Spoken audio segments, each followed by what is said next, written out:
What are wet palettes? Do you need one?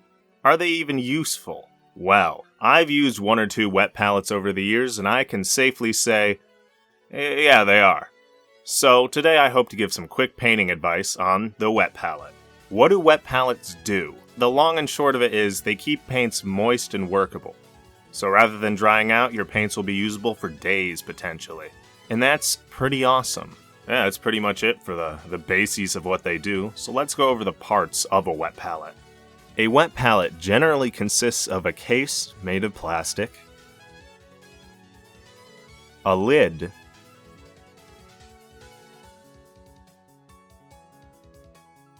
a sponge that holds water,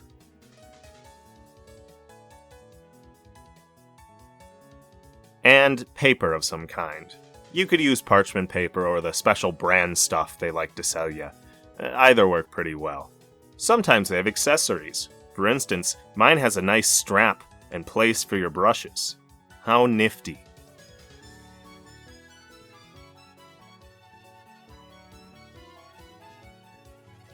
As I mentioned earlier, a wet palette's primary use is keeping your paint moist and workable for hours, and potentially days. I generally find it can do so for days, and it's super useful, especially for army painting. Whether for my Death Guard or Night Lords, I always use a wet palette. Wet palettes are great for blending colors. You can get nice gradients really easily because you don't have to worry about paint drying out. And along with that too, those gradients will be workable for a very long time. And if you're cheap like me, a wet palette allows you to stretch all of your paints out much longer because there will be no waste. Well, perhaps that's not entirely true, but there will be a lot less waste. You won't have to add new paints to your palette unless you completely run out. Unlike with a hard palette where it's going to dry pretty soon. Downsides. So, a wet palette only really works with acrylic-based paints, and that's because acrylic-based paints are based in water. So, they can actually absorb the water from underneath the wet palette to stay hydrated.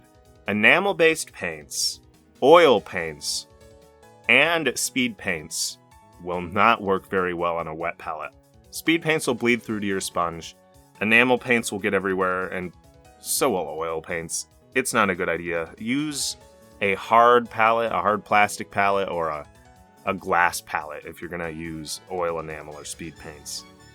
And sometimes, depending on the brand, water droplets will form on the top of the wet palette lid, though if you don't put the lid on too tight, you'll be okay. That's generally what I do.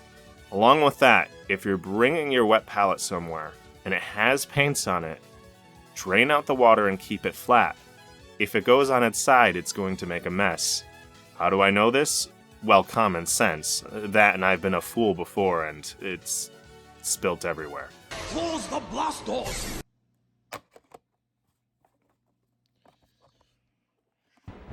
That will hold them.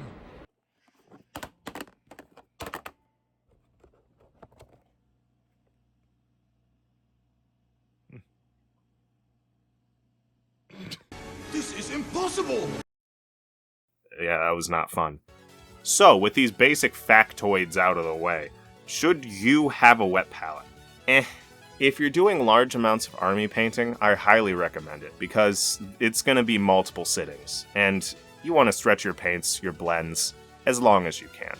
So, as I mentioned, when doing Warhammer army painting, I always use my wet palette, because I know it's going to be a multi-day process. Unlike with my Dungeons & Dragons miniatures, I use a hard palette because I use a lot of speed paints and they're not quite up to the same standard I'd put myself to as my Death Guard. If you're not doing a large amount of army painting, you could skip it, honestly. Unless you're doing a big project or you have extra cash, it's a luxury. Go get yourself a glass palette if anything. Or even just stick with your cheap plastic one, it's gonna last you forever. A bit of a shorter one today, lads, but I've got something bigger in the works, so thank you for sticking around. I've been Sam, and see ya in the next one.